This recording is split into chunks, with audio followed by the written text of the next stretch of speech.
Youth Congress മുൻ അഖിലേന്ത്യാ secretary, DCC vice president, Pathanamthitta സഹകരണ ബാങ്ക് പ്രസിഡന്റ് അഡ്വക്കേറ്റ് അനിൽ തോമസിൽ വിശ്വാസമർപ്പിച്ചിരിക്കുകയാണ് കോൺഗ്രസും മുന്നണി എന്ന നിലയിൽ UDFും.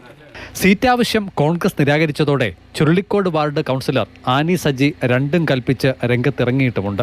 കോൺഗ്രസിൻ്റെ തന്നെ കൗൺസിലറായിരുന്ന ആൾ ഇവിടെ റിബലായി മത്സരിക്കുന്നുണ്ട്.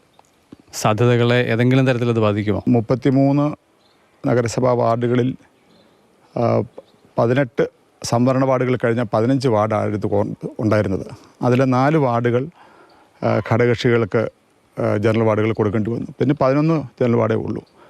മറ്റൊരു വാർഡിൽ പോലും നിലവിലുള്ള വനിതാ കൗൺസിലർമാർ അവിടെ മത്സരിക്കുമെന്നൊരു വാശി പിടിച്ചില്ല. പക്ഷേ ദൗർഭാഗ്യവശാൽ ഇവിടെ അങ്ങനെ ഒരു വാശിപിടുത്തമുണ്ടായി. ഞങ്ങളെപ്പോലുള്ള സാധാരണ പ്രവർത്തകരെ സംബന്ധിച്ചിടത്തോളം ഞങ്ങൾക്ക് മത്സരിക്കാനുള്ള ഒരവസരമാണ് ഏറ്റവും താഴെ തട്ടിലുള്ള തെരഞ്ഞെടുപ്പ്.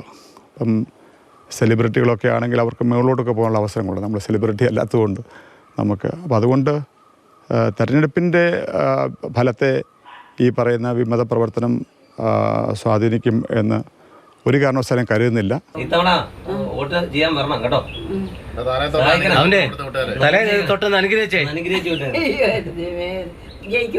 സംരംഭകനും DYFI പത്തനംതിട്ട ബ്ലോക്ക് വൈസ് പ്രസിഡന്റുമായ അജിൻ വർഗീസിനെയാണ് CPM കളം പിടിക്കാൻ ഇറക്കിയിട്ടുള്ളത്.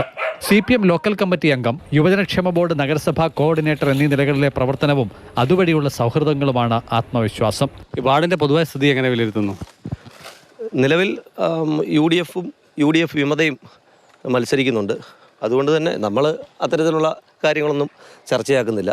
നമ്മൾ ഈ വാർഡിൻ്റെ അടിസ്ഥാന സൗകര്യങ്ങൾ പോലും മെച്ചപ്പെടാത്ത ഒരു സാഹചര്യമുണ്ട്. നമുക്കറിയാം, കക്ഷി രാഷ്ട്രീയ ഭേദമന്യേ വലിയ വികസന പ്രവർത്തനങ്ങൾ എല്ലാ വാർഡുകളിലും നടന്നപ്പോൾ പോലും ഈ വാർഡിൽ യാതൊരു തരത്തിലുള്ള അടിസ്ഥാന വികസന പ്രവർത്തനങ്ങളും നടന്നിട്ടില്ല. അതുതന്നെയാണ് ജനങ്ങളുടെ മുന്നിലേക്ക് വെക്കുന്നത്. വിമത ഭീഷണി എന്നത് ഇടത് പ്രചാരണം മാത്രമാണെന്ന് UDF വിശദീകരിക്കുന്നു. എന്നാൽ വലതുപക്ഷ വോട്ടുകൾ ഭിന്നിക്കുന്നതിലാണ് LDF കേന്ദ്രങ്ങളുടെ പ്രതീക്ഷയത്രയും. മുരളീധരൻ കാർത്ത ഇവിടെ NDA സ്ഥാനാർത്ഥിയായി മത്സര രംഗത്തുണ്ട്. മാതൃഭൂമി ന്യൂസ്, പത്തനംതിട്ട.